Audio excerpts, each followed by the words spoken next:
Hi, Stuart Bruce here, and I am the Spare Time Property Investor. In these podcasts, I'm going to share tips, tricks and lessons that I've learned and will hopefully help you, especially if you're still working the 9 to 5. Hi and welcome to another episode of the Spare Time Property Investor podcast. This week is an interview episode with Caryn and Antoine from Quality Investor Packs. Now Caryn is an ex-lawyer and Antoine is a former investment banker, and they've decided to leave their corporate jobs and invest in property. Now, because of their financial backgrounds and legal backgrounds, they really know their stuff when it comes to investments and how to make sure you're compliant. So they now help property investors and developers to create investor packs, to make sure those investor packs are really quality and attractive to people, but also that they're compliant so you don't fall foul of the law. They discuss common pitfalls that they see property investors making when they're advertising on social media, for instance. They also dig into the compliance that we should all be aware of as property investors, especially when we're looking for private funds from people, and the different methods of raising funds and what checks we need to have in place to make sure that we're not doing anything that's illegal.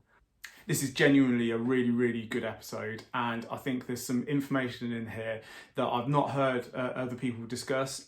So I think there is some things you will take away from this episode that you probably weren't aware of. So give it a listen, and if you've got some, investor friends and things like that, share it with them as well, because I do think there's some stuff in here that people either aren't aware of or just kind of ignore maybe. So it's a really good one, and if you do like it and get some value from it, please like it, and like I say, share it as well. I've made sure that the information they talk about in the episode, which is quite dense in places, is linked in the show notes, so go and have a look. But before we get into it, we've started working with some new investors and people looking for properties recently. So if that interests you, especially in Northamptonshire, which is a fantastic area for jobs and growth. So if that interests you, please get in touch on Instagram. We're always available to talk, have Zoom calls or whatever you like. We also have the free newsletter and things like that as well. So come over, have a look at our Instagram, DM us if there's anything we can help you with. We're always open to have a chat, so it's not a problem. But back to the episode, and it's now time to get into this interview with Caryn and Antoine. So thanks again, guys, for coming on to the podcast. First off, it would be fantastic if you could introduce yourselves and give us a bit of background. Yeah, sure. Thank you very much for having us, Stuart. So my background is in legal and compliance. So I trained as a barrister and solicitor, and I also worked as a FCA compliance specialist for about 10 years in London. And so what that means is I worked in different FCA regulatory roles at various financial institutions. Mm-hmm. Hi, Stuart. Hi, everyone. So yeah, my background is in investment banking. I was an FCA approved person. I worked for one bank, worked for the same bank in 3 different locations, 3 different countries. Started in Paris, then moved to New York City and London. So in total for about 11 years.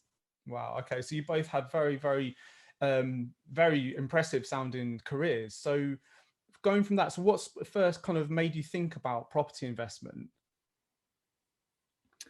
Right, so I became disillusioned with the trappings of a career in finance and was simply looking for a way out of the rat race. And one day I stumbled upon a property education course that was associated with a book that I read a long time ago, Rich Dad, Poor Dad. It was a Facebook ad. And I thought, let's go for it. So I signed up for that program, and you know how these things work, one course turned into more. And I found myself in the world of property. So I went to a property school and I completed my first project the following year. And one of the key things I learned from doing that project was that being hands-on wasn't for me. So I started looking for hands-off investment opportunities. And in the next year, my first joint venture as a pastor. And so when I met Caryn, I actually knew nothing about property investing, absolutely zero. But I saw that she was getting involved in property. She was working on getting a better life, and I was knee deep in the rat race at the time, working like long hours, 10 to 12 hours a day. Wow. And I was intrigued by the life she was building for herself. So I wanted to find out more. So that's really interesting, because I think a lot of people, especially when you're going through, education, going to university and things like that, the jobs that you had are probably the jobs that a lot of people would aspire to have. But then you're both saying actually the rigor of it and the amount of time you're putting into it made you both a bit disillusioned. Sorry. So then, Yeah, so then property is kind of a bit of an antidote to that. It's amazing.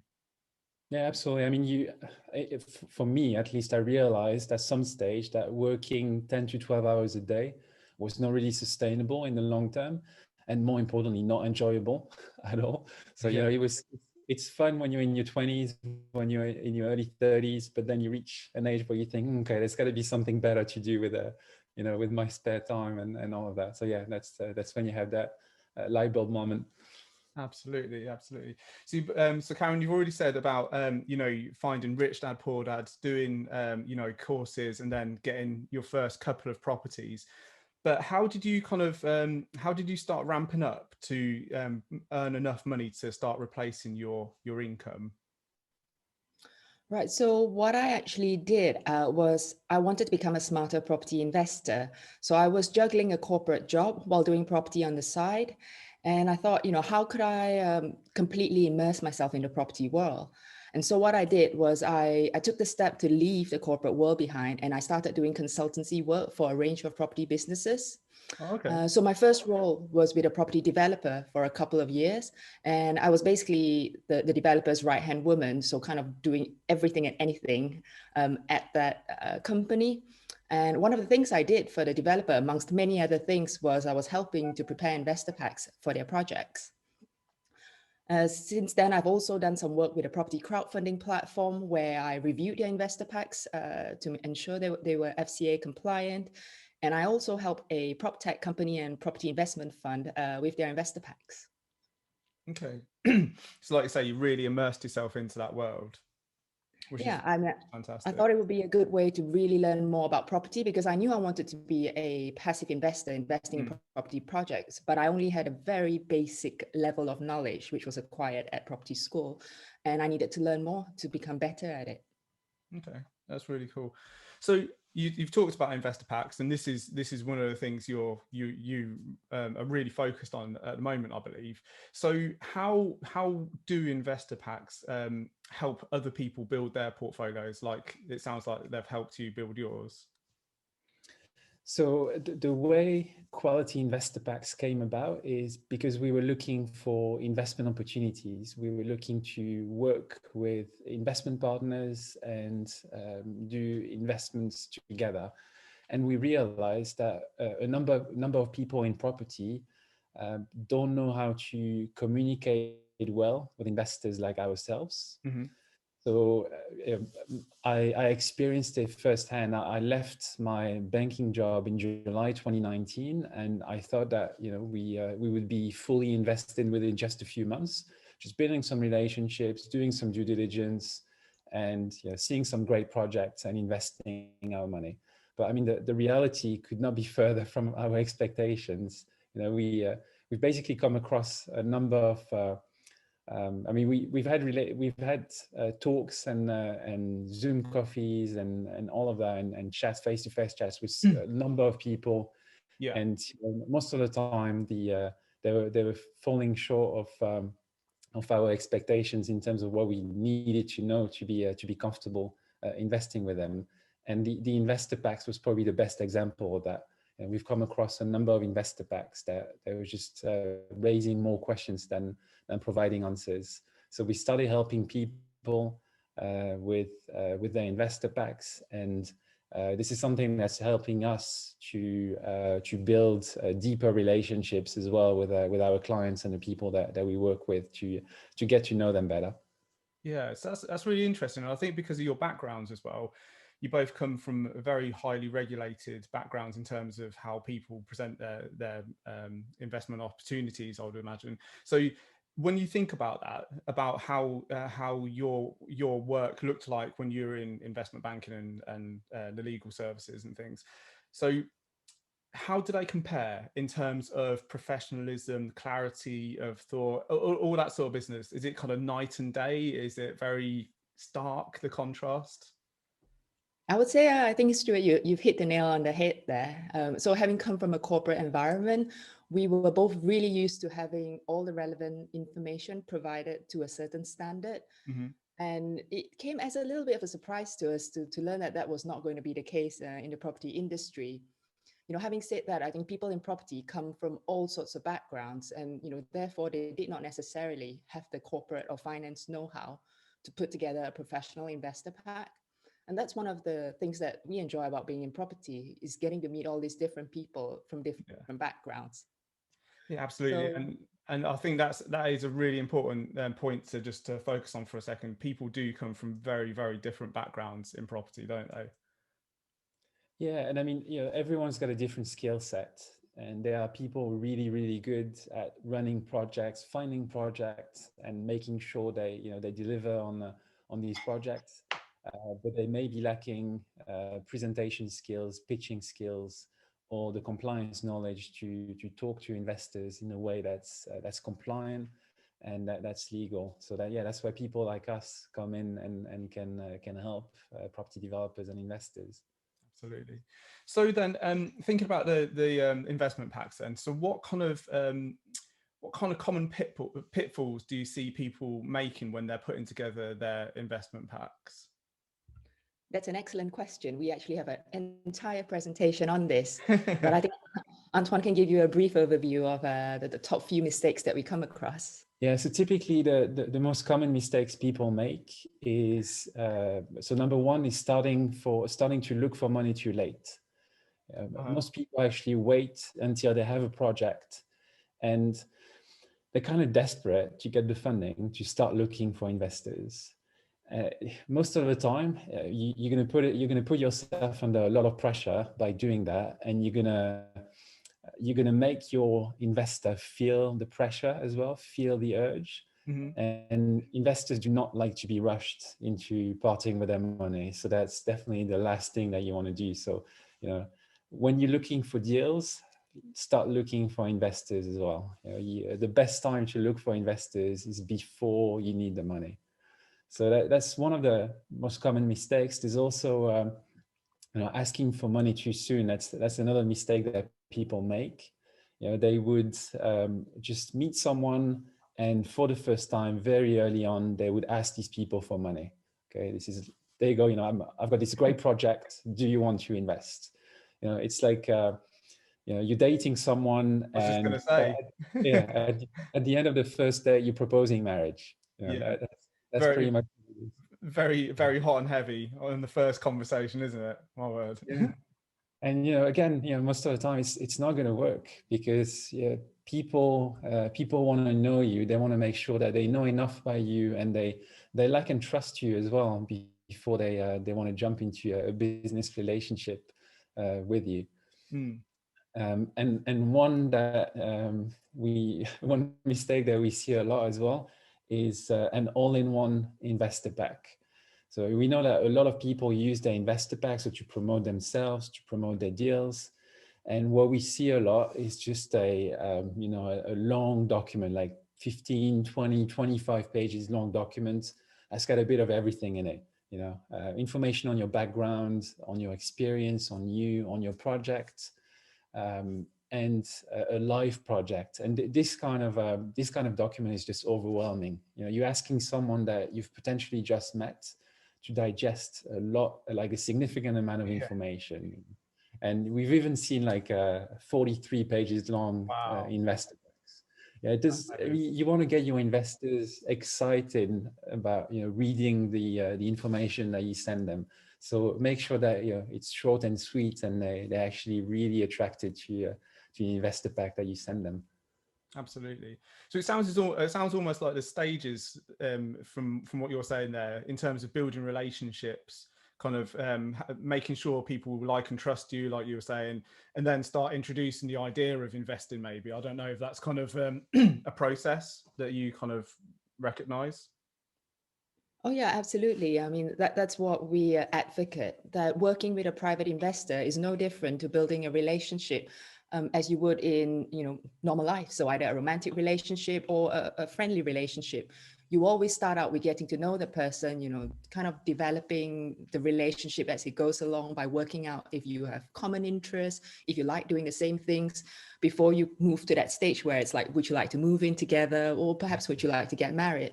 And that's no different to working with the private investors. You kind of need to establish, do you like each other? Are you going to get on? Do you have the same values, the same goals? And finally, would you like to invest in a project together? Because it's a long-term commitment. I mean, most property projects easily last, 12 to 24 months. And it's a long time to be in a relationship with someone that you barely know. Yeah, absolutely. So the people that you work with to create these investor packs, and your previous experience as well, do they generally result in people going into joint ventures with people, or borrowing money from investors? So it's normally a mix, depending on what people's objectives are. Yeah. And the type of projects that they do as well. Some people want a JV with investors to build a portfolio together, while some are only interested in taking out short-term loans to just build their portfolio themselves or do flips. It kind of depends. And I think there's an appetite for both types of structure from investors. So yeah, it really depends on what they're comfortable with and what investors they talk to are interested in. Absolutely.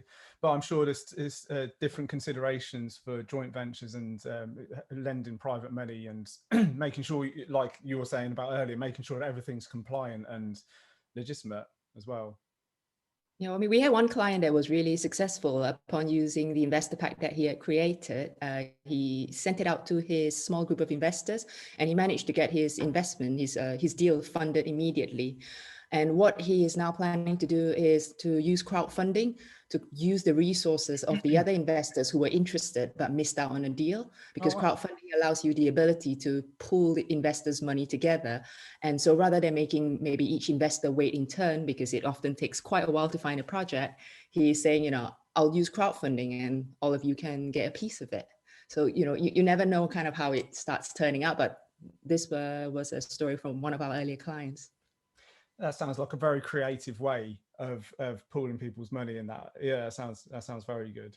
I suppose from from my perspective, and I'm sure a lot of other people, one of the big kind of stumbling blocks is raising finance for deals. So understanding these different methods and how to make sure you're presenting yourself in the best possible way to find people who are willing to invest, and then invest in their money with them or for them to produce really good returns is, yeah, absolutely brilliant.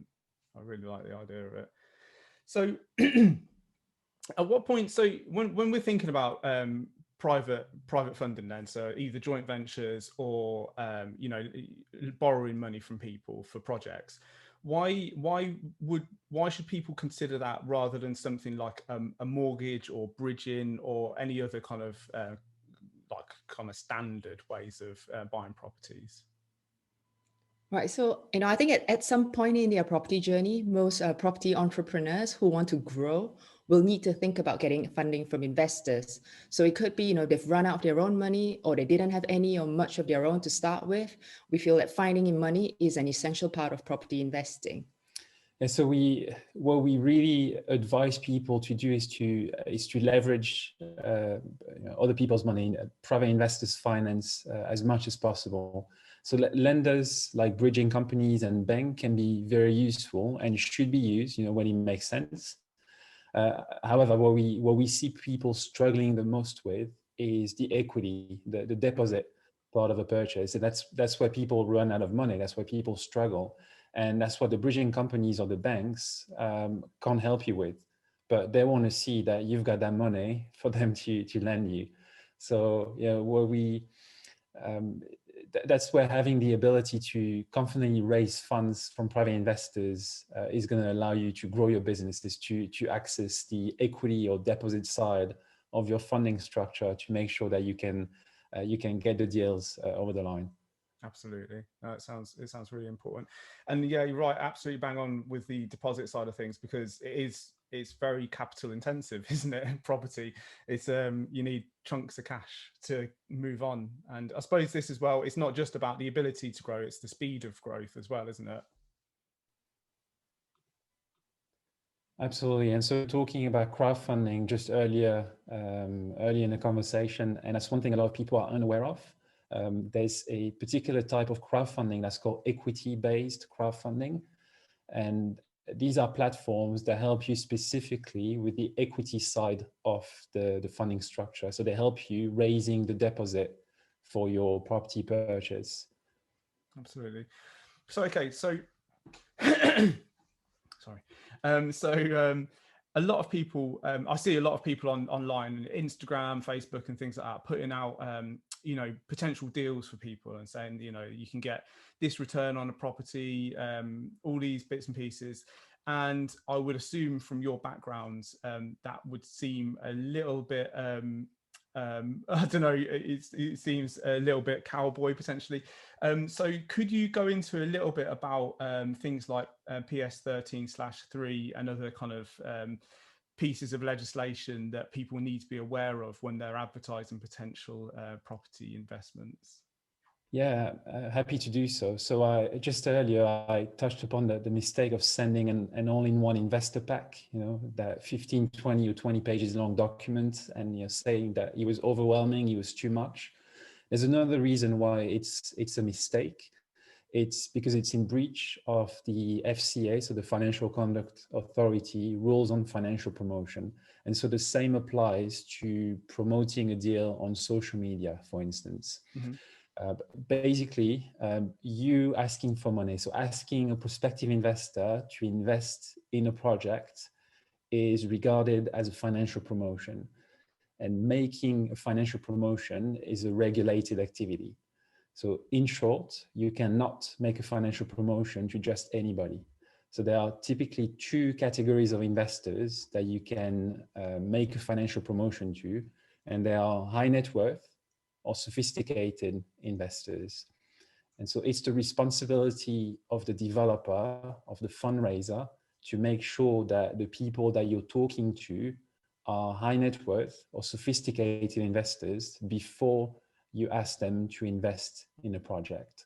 So if you go on social media, you can't be certain that everyone who sees your message asking for money, you know, offering a live investment opportunity is going to be a high net worth or sophisticated investor. So that puts you at risk on the FCA financial promotion rule side. Absolutely. So then going forward, so you have you've built your relationships, you have discussions with people about you know, whether or not they'd like to invest and things like that. So at what point would you clarify whether or not somebody is a sophisticated investor? You would have to do that right before you present a live project to them. If you want to discuss the specifics of the deal, you will need to ensure that they are exempt investors, so i.e. high net worth or sophisticated, before you can talk about that. Yeah, I think that's such an important point, because like I say, there's a lot of promotion on social media, and like you say, there's no way you can ensure that the people in your who are following you are in any way a sophisticated investor. So yeah, it's just one of those things I wonder how many people are really aware of, or when, like an earlier point you made, potentially when they have a live deal that they really feel that they need to get funding for, maybe they just turn a blind eye to kind of the compliance that they need to be concerning themselves with. So yeah, I think it's an important point that people need to kind of take seriously. What are the potential penalties if somebody does something that's in breach of kind of an FCA regulation, just out of interest? So yeah, it's a criminal offense. So it's potentially a huge fine and or jail time. Wow. So Okay. it can be quite serious. That's why you want to get it right. Yeah, I also wanted to highlight that I think there is a common misconception in the property industry that friends and family are exempt and as well. It may be at one point in time it was, because that seems to be the legacy of some historical legislation. But that's certainly not the case now, because I tried looking to it and I couldn't find anything around it, except for the fact that they are only exempt pre-formation of your business. So that means, you know, right at the start when you're starting out, I think the FCA allows for people to fundraise from friends and family before you start a business, because they know that, those are the only people that will invest with you. But once you are up and running, your friends and family have to be treated no differently to any other investor. So that means to be able to speak to them about a live deal, they need to be certified as high net worth investors or sophisticated investors. Right. Okay. No, I thought they were kind of treated differently. So that's a really interesting point to bring up, really. So that's interesting. So they're kind of regarded in the same way as anybody else. Share a lot. Yes. And also to answer your earlier question, because you asked if there were any other pieces of legislation. So there is one that is really new. It's a policy statement that was only released last December. So that's PS 20/15. And that covers speculative illiquid securities, in particular, mini bonds, preference shares, debentures. And it appears to be targeted at the property industry, because in that policy statement, it addresses, several property-like situations and defines clearly what you can and can't do. So those that are using preference shares, or raising debt at less than £100,000 per investor will need to pay close attention to all the do's and don'ts that this policy has now introduced. Okay, that's interesting. So a new piece of legislation for people to get their heads around. That's good. Yeah, that's, compliance is one of those things you have to stay up to date, because the landscape is always changing. So, as part of your business structure, your power team, always have a compliance specialist that you can talk to make sure that the structures that you're using are compliant and you're doing things the right way. Because otherwise it's a big risk on your business, and it's a big risk for everyone who's getting involved in your business. Absolutely. And it's one of those things, isn't it? We're so focused in terms of compliance to make sure that the properties themselves are safe, and we don't incur any, fines or anything like that from the housing department in our area or things like that. But this side of it, I think, gets overlooked potentially. Cool. Okay. So on the flip side then, a lot of people look to property sources to find their next deal. So what sort of thing do you think people need to be kind of thinking about when they're looking at property sources and doing their due diligence and things like that? So I would say, first and foremost, don't believe everything you are told. You need to take the time to do the research to verify what you have been told. And I think it can seem like a lot of work, which is why some people gloss over it. But trust me, it is work that's well worth doing if you want to protect your hard-earned money. Yeah, and I mean, we've been talking about compliance a lot. It's a big thing for us. We like to see that the people that we work with are compliant, or at least have a compliance-driven attitude. So they want to do the right things. So it's important that we share the same values with the people that we're looking to work with, and that includes property sources. One concern we have when we see property sources, for instance, who are not fully compliant, not regulated or registered with all the relevant organizations, is it makes us wonder just how many other areas in their business they are cutting corners on. We want to be able to sleep soundly at night, knowing that our investment partners can be trusted to do the right things. So we want to see people just be compliant and do things legally, so that we know that our money is in a safe pair of hands. Absolutely. And with that in mind, so people might not be aware of how to really judge, how compliant people are and what things they should be looking out for, or even really what a sophisticated investor is, all those checks that they need to be doing. So is there anywhere that people could go to kind of have a look through all the different pieces of guidance and legislation that they need to be aware of, or is it kind of scattered throughout pieces of legislation that they need to really dig into to find? Unfortunately, I think you just answered your question there. It is scattered. I mean, it would be great if it was all compiled in one area for property people to just read and understand it. But like everything else, it's scattered. And property people were increasingly getting creative with their financial products, which is why I think the FCA has stepped in. So the latest policy statement, the one I just mentioned, and PS 20/15, that's something that people should have a read of. It's really easy to find. I think if you Google it, FCA PS20/15, it'll probably come up as the first search results. So a lot of the documents and legislation are not difficult to find. It's just about a case of making time to read them and understand them. Absolutely. And also applying them, that's important. That's the other side of it. Yeah, absolutely. I'll make sure it's linked in the show notes. So, I mean, I'll link PS13/3, PS20/15. Is there any other like big chunky bit of regulation that people need to be aware of so they can so I've got some bedtime reading? We commonly get asked the requirements for a high net worth and sophisticated investor. So we can also send you the link to the statement. So it's quite clearly detailed in the legislation or the FCA handbook what it is. Yeah, and yeah, if you could send it over, I'll make sure it's linked in the show notes so people can really dig into that. And I think a lot of people, especially I think early on when you start looking into property investment, it's very exciting, the thought of being able to do these things, and people run to get going and things like that, where it is a more and more regulated kind of area, isn't it? So people need to be aware of these things.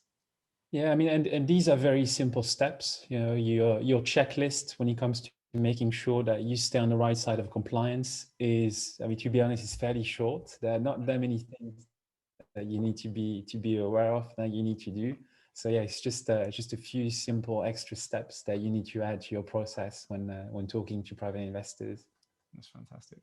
But getting back to you guys, so obviously you do some really good work. I mean, a kind of mutual friend introduced you to me, who really has a lot of good things to say about you. So you guys seem to be doing great things in terms of helping other people create compliant and attractive investor packs. So where can people find out more about what you do? Yeah, so we've got a website, www.qualityinvestorpacks.com.